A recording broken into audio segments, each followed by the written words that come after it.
Dalam menyusun laporan keuangan, harus disusun berdasarkan standar akuntansi keuangan yang diberlakukan oleh Ikatan Akuntansi Indonesia atau IAI.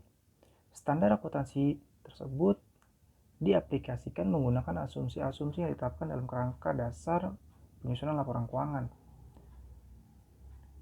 Salah satu asumsinya yakni kelangsungan usaha atau going concern, yakni menganggap bahwa suatu perusahaan itu akan hidup terus. Dalam arti diharapkan tidak akan terjadi likuiditas di masa yang akan datang.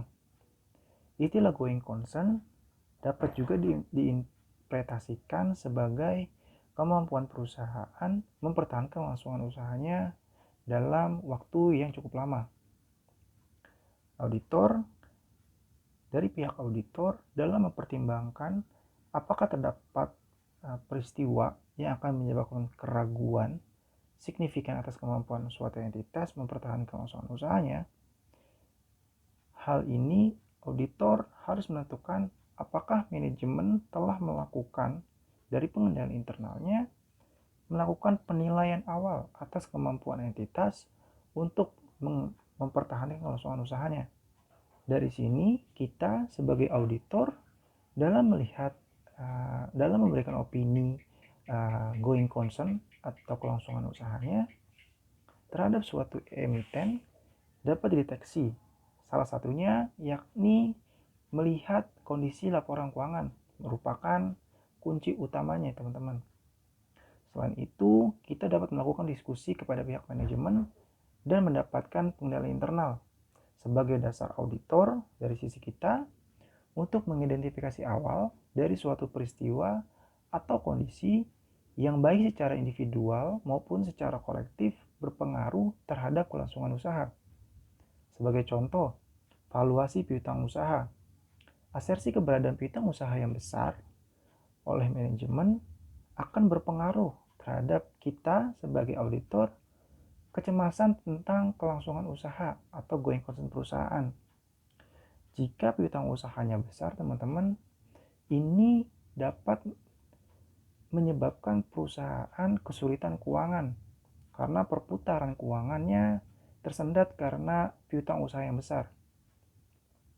Ketika adanya keraguan atas evaluasi tersebut terhadap nilai manajemen, kita juga dapat melihat dari sisi lain dari laporan keuangan.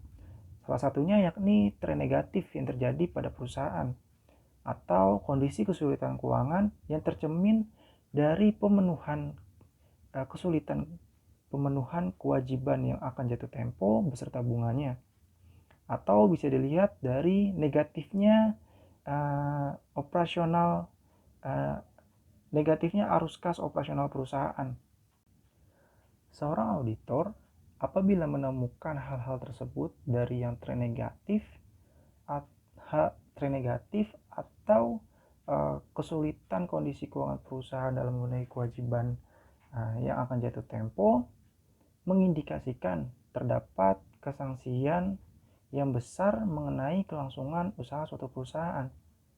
Maka auditor dapat memberikan opini wajar tanpa pengecualian dengan memberikan tambahan paragraf penjelas atau penekanan suatu hal dalam laporan auditnya. Meskipun hal ini tidak mempengaruhi pendapat wajar tanpa pengecualian atas laporan keuangannya. Jika perusahaan yang diaudit menolak atas opini yang diberikan auditor terhadap asumsi kelangsungan usahanya, maka dari sisi auditor dapat menyatakan opini tidak memberikan pendapat. Hal ini didasarkan atas temuan dan bukti audit yang memadai. Lalu, jika auditor memberikan wajar tanpa pengecualian, opini wajar tanpa pengecualian, tanpa adanya penekanan atau paragraf penjelas, lalu 8 bulan kemudian, audit yang diauditinya mengalami kebangkrutan. Apakah hal ini dapat disalahkan si pihak auditornya? Kalau menurut pendapat saya, hal ini bisa. Karena dalam hal ini auditor tidak mencantumkan penekanan hal dari wajar tanpa pengecualian tersebut. Auditor juga tidak dianggap sesuai judgement profesional atau standar profesional akuntan publik Seksi 341 IAI 2001.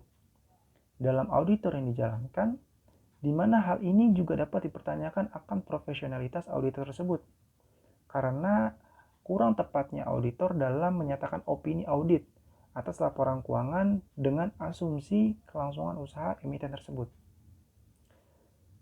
Ya, cukup sekian teman-teman video kali ini. Semoga video kali ini dapat membantu teman-teman mengenai gambaran terhadap opini auditor terhadap asumsi kelangsungan usaha perusahaan yang kita audit. Sampai berjumpa di video selanjutnya. Wassalamualaikum warahmatullahi wabarakatuh.